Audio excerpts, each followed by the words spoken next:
Alors, on va parler des fonctions polynômes. Et premièrement, donc, qu'est-ce que c'est qu'une fonction d'une manière générale? Alors, pour définir une fonction, il nous faut trois choses. Premièrement, l'ensemble de départ. Alors, en prenant l'ensemble R, puisqu'on va étudier donc une fonction réelle d'une variable réelle, c'est-à-dire une fonction définie de l'ensemble R qu'on appelle l'ensemble de départ vers l'ensemble R qui est l'ensemble d'arrivée. On l'appelle souvent une fonction f et il est défini par une relation. Une relation qui est les x de l'ensemble de départ.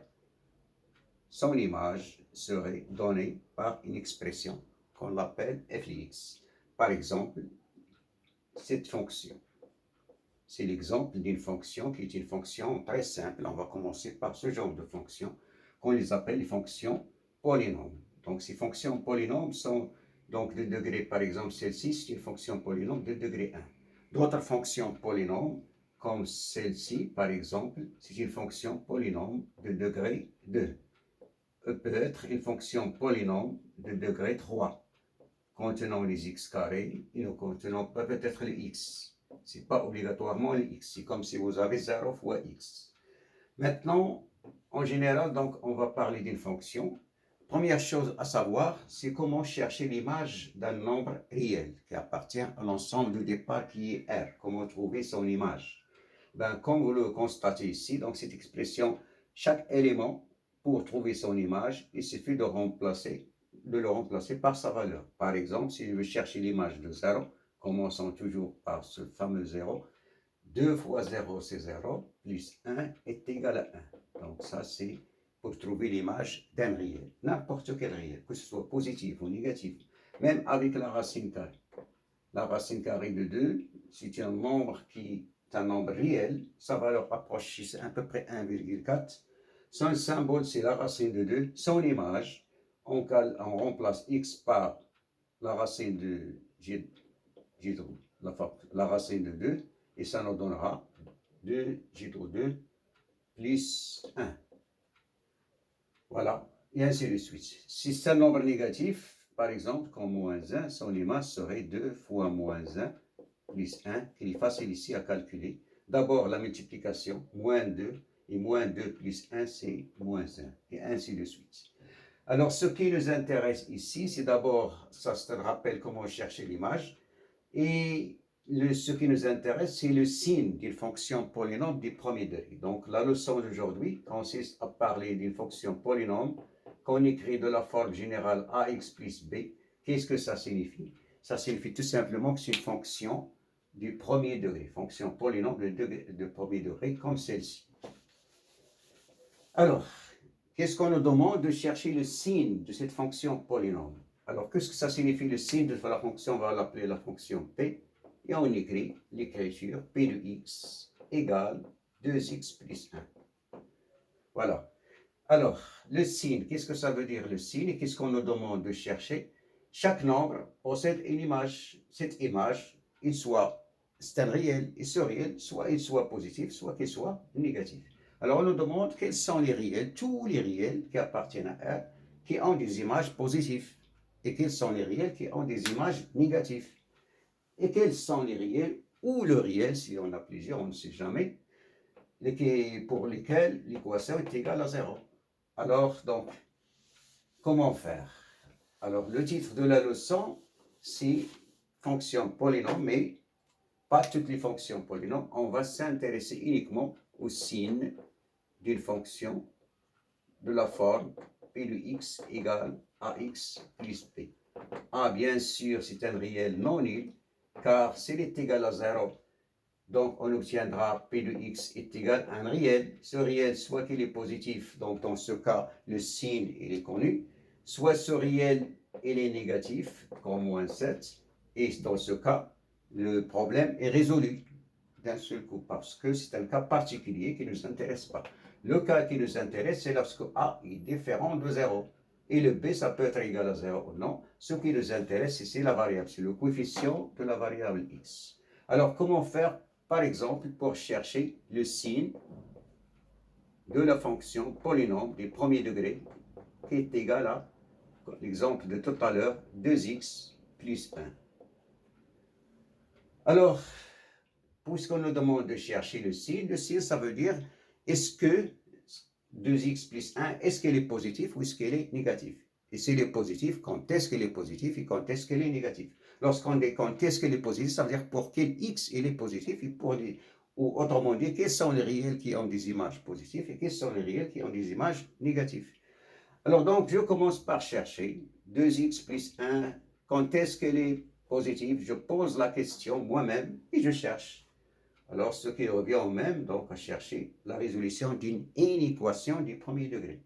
Donc, j'ai pris un cas très facile ici. Donc, on transporte moins plus 1 devient de l'autre côté, devient moins 1. C'est comme si on a ajouté moins 1 de chaque côté. Plus 1 moins 1, c'est 0. Et si on ajoute moins 1 ici, on l'ajoute également là. Donc, ça nous donne 2x supérieur strictement à moins 1, d'où x supérieur à moins 1 demi. Et d'où la question que je me suis posée tout à l'heure, quand est-ce que 2x plus 1 est positif? Il est positif lorsque le x est supérieur strictement à moins 1 demi. Et vous posez la question, donc quand est-ce que 2x plus 1 il est négatif? Donc presque le même calcul nous conduit à x plus petit que moins 1 demi. Donc c'est tout à fait logique. Quand est-ce qu'il est positif? Si nous mettons un axe, voici le nombre moins 1 demi qui est obligatoire. Le moins l'infini, souvenez-vous, on a parlé des intervalles, c'est pourquoi on les a révisés. Le moins l'infini, c'est toujours à gauche. Le plus l'infini, c'est toujours à droite. Et là, on cherche quel est le signe. Donc le x, il varie de moins l'infini jusqu'au plus l'infini, puisque chaque réel admet une image, pas de problème. Si vous donnez à x n'importe quelle valeur, vous pouvez toujours calculer 2 fois ce x que vous avez donné, plus 1. Donc l'opération est toujours faisable, sans aucune condition. Alors, ce x, s'il varie, si le x est supérieur à moins 1 demi, c'est-à-dire si nous sommes dans l'intervalle moins 1 demi plus l'infini, c'est pourquoi nous avons révisé des intervalles, souvenez-vous. Et dans cet intervalle, si x appartient à cet intervalle, alors 2x plus 1, il serait positif. Positif. Et là, si on ajoute ici le 0, si on ajoute ici le signe supérieur égal, ça devient aussi, elle est égale à 0. Quand est-ce que 2x plus 1 est égal à 0? Si x est égal à moins 1 demi. C'est le même calcul. Donc c'est pourquoi, donc c'est pas la peine de commencer par égal. Donc là, on trouvera le plus. Et là, évidemment, le moins. Alors ça, c'était à titre d'exemple. C'est comme si vous ne saviez rien et vous avez recommencé dès le début. Donc vous voyez que le problème est facile, donc c'est pas très difficile. Il y aurait donc une règle qu'on va découvrir tout à l'heure, et c'est cette règle qu'on va appliquer désormais. Alors ça c'est le premier exemple, qui est un peu facile. Prenons encore un deuxième exemple, après on va généraliser. Deuxième exemple, l'exemple numéro 2, prenons P de x est égal à moins 3x plus 4. Faisons la même chose, donc toujours la même question, le signe de P de x. Alors, pour chercher le signe de P de x, donc je vais commencer par exemple, quand est-ce qu'elle est positive ou quand est-ce qu'elle est négative. Pourquoi? Parce que si je sais quand est-ce qu'elle est positive, alors je peux en déduire quand est-ce qu'elle, son contraire serait négatif. Donc, souvenez-vous de la logique. Donc ça, si je connais quand est-ce que cette expression elle est positive, je déduirai donc que le reste des intervalles dans lesquels qui restent serait le contraire. Le contraire, donc, ça veut dire qu'il serait négatif. D'où donc on peut se contenter uniquement de cette inégalité. Mais expliquez-vous donc pour que chacun donc donc son expression doit être bien comprise, vous ajoutez ceci pour bien comprendre ce que vous voulez dire. Peut-être que si vous la laissez comme ça, quelqu'un d'autre, il croit que, vous voyez, pourquoi il a supposé qu'il est positif? Mais là, si vous dites, supposons que, alors, supposons que quoi?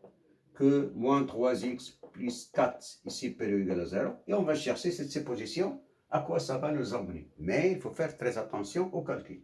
Alors, vous remarquez ici le coefficient de x ici, c'est un nombre négatif. On a pris donc le premier cas, c'était 2x, c'était un nombre positif. Maintenant, c'est un nombre qui est négatif. Alors, pour trouver donc, pour résoudre cette inéquation, comme si pour résoudre une équation, c'est la même méthode, mais, là, il faut faire attention. Pour trouver le x, on peut multiplier tous les deux membres par moins 1, ce serait préférable. Et si on multiplie les deux membres par moins 1, on obtient ici 3x, là c'est 4. Mais faites bien attention, le symbole, le signe, serait l'inverse. Donc on doit renverser. Ça nous donnerait 3x inférieur ou égal à 4. D'où on peut conclure que x est inférieur ou égal à 4 tiers. Vous me dites, est-ce que c'est suffisant? Oui, c'est suffisant. Donc, et réciproquement, si x est inférieur ou égal à 4 tiers, donc on peut remonter de la même façon et on trouve ceci. D'où on écrit moins 3x plus 4, quand est-ce qu'il est supérieur ou égal à 0? Un va-et-vient. Donc c'est une équivalence logique. Quand est-ce qu'il est supérieur à 0? Si x est inférieur ou égal à 4 tiers. Donc ça, c'est la proposition P. Et là, c'est la proposition Q. Ce qui veut dire que si son contraire, si vous supposez que x est supérieur strictement à 4 tiers, qu'est-ce que je peux en déduire? P, si vous vous souvenez, donc c'est P équivalent à Q, la même chose que l'équivalence logique non Q avec non P. Ça, c'est très difficile de s'en souvenir, mais ceux qui s'en souviennent, c'est le programme de la première année. Donc, ça, c'est très bien. Donc, on en déduit quoi? Que si x est supérieur strictement à 4 tiers, alors moins 3x plus 4 sur 3 est inférieur ou strictement à 0. D'où le tableau qu'on va appeler désormais le tableau de signes, moins l'infini, plus l'infini. Le nombre 4 tiers, c'est intéressant. C'est nous sépare les deux intervalles. Donc là, on a encore deux intervalles. Et ce que vous avez trouvé par le calcul, vous le traduisez dans le tableau. Alors, qu'est-ce qu'on a trouvé? Moins 3x plus 4 supérieur ou égal à 0.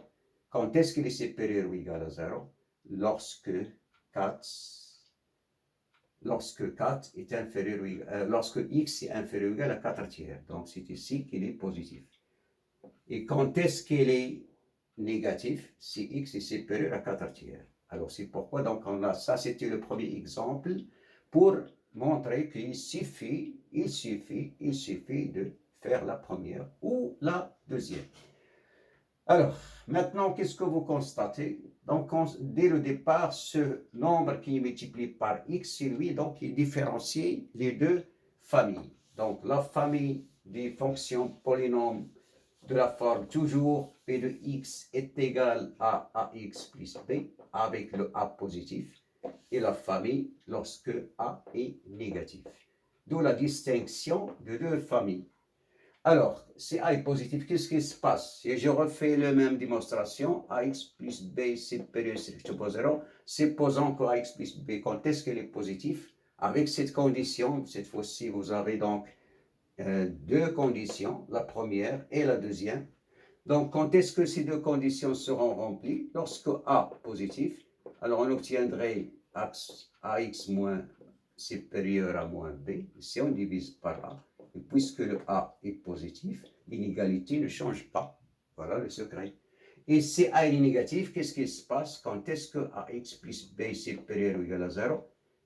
Si X, même procédé, presque le même calcul, si A est négatif, on doit renverser le sens de l'inégalité, d'où la conclusion et le tableau, ce fameux tableau dont on parle souvent, moins l'infini, plus l'infini. Là, c'est ax plus b. Le nombre, en général, c'est moins b sur a. Bien sûr qu'on a supposé que a est toujours différent de 0.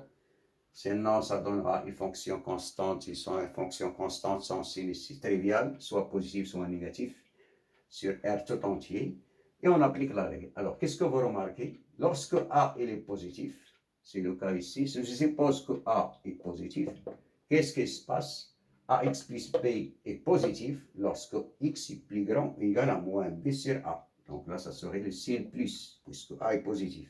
Et ici, bien sûr, si je dis rien, donc ça veut dire que dans le reste, c'est le contraire.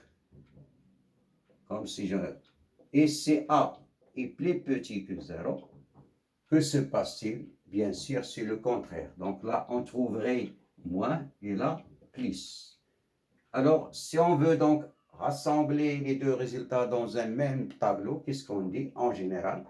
AX plus B, sans signe, on trouve moins B sur A en résolvant l'équation. C'est pas la peine d'apprendre tout directement B sur A, non. Donc, faites toujours la résolution de l'équation, ça ne demande pas un grand effort. Ce n'est pas la peine de l'apprendre par cœur, non.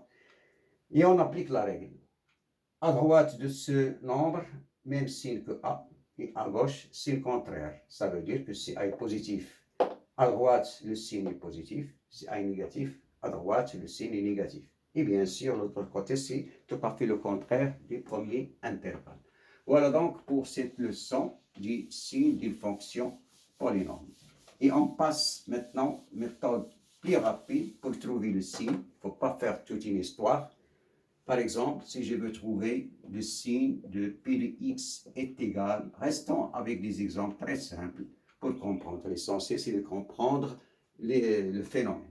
Donc, pour celle-ci, par exemple, directement, posez x moins 4, x, si on vous demande le tableau de signes, voici le tableau de signes. Et il suffit de résoudre l'équation, même pas, je ne cherche même pas à refaire tout le travail. X moins 4 est égal à 0. Donc, le nombre que j'ai trouvé ici 4, là je mets le 0. Et qu'est-ce que ça signifie pour moi? Si x est égal à 4, alors l'expression x moins 4 est égal à 0. Il faut savoir lire le tableau correctement. Et si je prends à droite de ce nombre qui est représenté tout à l'heure moins b sur a, à droite de ce nombre 4, on a dit même signe que a. Seulement, il faut faire très attention à ce a. Ici, c'est 1. C'est un cas particulier. Et les cas particuliers sont très difficiles parfois. Alors ici, donc, ça serait le signe plus. Et là, ça serait le signe moins. Comme ça, donc, vous aurez donc une méthode très rapide. Ou bien, vous me dites, monsieur, j'arrive pas à se souvenir de cette règle. Toujours, je trouve des difficultés. Il y a un mélange pour moi. Pour les élèves, bien sûr qu'ils sont encore plus faibles en mathématiques. Mais ils peuvent apprendre comment, par exemple, chercher le signe. Ben, il suffit de résoudre l'équation. Ne dites pas que vous ne savez pas résoudre l'équation du premier degré. Donc ça, tout le monde peut le faire. Le baccalauréat, je pars. X est égal à 4, donc je prends le 4, là c'est le 0. Et je prends un nombre en trichant un tout petit peu, un nombre qui appartient à l'intervalle 4 plus l'infini, comme par exemple 5, qui est le plus simple. Et si je remplace x par 5, son image serait 5 moins 4 qui est égal à 1, et le 1 il est positif. Et ça va de soi, tous les nombres qui sont supérieurs à 4, et même dans la pratique, on le constate très facilement. Si vous remplacez par 4, vous obtenez 4 moins 4, c'est 0. Et dès que vous dépassez le 4 d'un petit peu, par exemple 4,0001, si on prend 4,001 moins 4, on obtient 0,0001. Donc, on obtient un résultat qui serait positif. Par contre, si nous prenons un nombre qui est inférieur à 4, comme 3 par exemple, 3 moins 4, c'est moins 1, donc ça donnera un nombre négatif. Voici donc, vous avez deux méthodes, soit donc en trichant un petit peu, en prenant un nombre et on arrive tout de suite, mais le travail essentiel, on doit résoudre au minimum l'équation et donner le tableau ensuite. Alors, à titre d'exercice rapide, si vous prenez P de x est égal à 2 moins x, si on refait le même travail, 2 moins x, vous voyez, donc là je cherche la rapidité, 2 moins x quand est-ce qu'il est égal à 0? Pour cette équation, il y a deux méthodes. Il y en a ceux qui laissent le moins x ici, ils transforment le 2 de l'autre côté, ça donnera moins 2, et qui multiplient ensuite par moins 1, on y obtiendra x est égal à 2. D'autres qui préfèrent celle-là, 2, il laisse le 2, le moins x, c'est lui qui va être transposé de l'autre côté, donc ça donnera 2 est égal à x, mais ça revient au même, x est égal à 2, ou 2 est égal à x, ça veut dire le même langage. Donc là, on ajoute le nombre 2, le 0, et là, il faut faire très attention. Pourquoi j'ai évoqué cet exemple? Parce que, méfiez-vous, il y a le x, le coefficient de x, c'est moins 1, c'est pas le 2. Là, c'est comme si on a écrit dans l'ordre décroissant. Donc, cette écriture, donc, il faut faire très attention. Cette écriture, c'est la même que celle-ci. Moins x plus 2. 2 moins x, c'est comme moins x plus 2. Le 2, le voilà, c'est plus 2. Le moins x, le voici. Donc, ça veut dire que c'est la même écriture. Donc si vous n'avez pas fait attention, vous dites à droite de A, même signe que A, et le A, c'est pas le 2, le A, c'est moins 1. Donc son signe serait négatif. Et de l'autre côté, bien sûr, si vous trouvez un côté, donc c'est pas la peine, donc l'autre, c'est le contraire, toujours le contraire. Mais je parle toujours d'une équation du premier degré. Méfiez-vous, donc lorsqu'on passera aux équations du deuxième degré, donc ça serait une autre règle, un autre calcul, un autre monde. Alors là, si nous utilisons l'autre méthode qu'on peut trouver en trichant un petit peu comme on l'a dit, 2 moins 2 est égal à 0, et à droite de 2, même signe que A, le signe que donc vous l'avez oublié, prenez un nombre supérieur à 2, n'importe lequel, par exemple le 3, 2 moins 3 c'est moins 1, et dans ce cas-là, un résultat négatif. Remarquez pour le 2, pour vérifier, 2 moins 2 est égal à 0. Si vous prenez un nombre plus petit que 2, comme le 1, vous obtenez 2 moins 1 est égal à 1, il serait positif. Ainsi donc, on a fait donc comment chercher le signe des fonctions polynômes du premier degré. Dernière chose à ajouter, si on a un produit de deux fonctions polynômes, comment chercher le signe des produits? Ben, on cherche le signe de x moins 1, voici x moins 1. Après, on cherche le signe de x moins 4. Et dernière ligne, on cherche le signe du produit. Pourquoi? Parce que si on connaît le signe du premier, le signe du deuxième, je peux en déduire le signe du troisième, de leur produit. Alors, les nombres ici trivial, x moins 1 est égal à 0, ou bien l'autre est égal à 0. Ce x moins 1, quand est-ce qu'il est égal à 0? Directement, c'est 1, l'autre, c'est 4. Et il faut faire attention, on les place. C'est pourquoi on a parlé des intervalles. Il faut commencer par le moins l'infini, terminer par plus l'infini, en passant du plus petit au plus grand. Si vous renversez, c'est faux. Ça arrive dans les interrogations écrites, c'est très fréquent. Les élèves, parfois, ils ne respectent pas l'ordre des éléments. X moins 1 est égal à 0. À droite, ou bien j'applique la règle, donc là c'est plus, là c'est moins. Attention, là tous ces deux intervalles-ci, à droite de A. À gauche de A, c'est moins 1. La même chose pour 4, c'est plus, et là c'est moins, moins. Le produit, plus, moins, plus. 0, et là aussi 0. Pourquoi j'ai mis 0? C'est parce que si je remplace x par 1, 1 moins 1 c'est 0. 0 fois moins 3 est égal à 0. Ce n'est pas la peine de chercher là. Si vous trouvez le 0, 0 fois n'importe quel nombre est égal à 0. Et si je remplace x par 4, j'obtiens aussi la même chose. 4 moins 4, c'est 0. Et 0 fois n'importe quel nombre, ça donne toujours 0. Donc, il faut bien saisir la notion du signe d'une fonction polynôme. Voilà donc pour une fonction polynôme. Je crois que c'est largement suffisant. On verra la suite dans les exercices.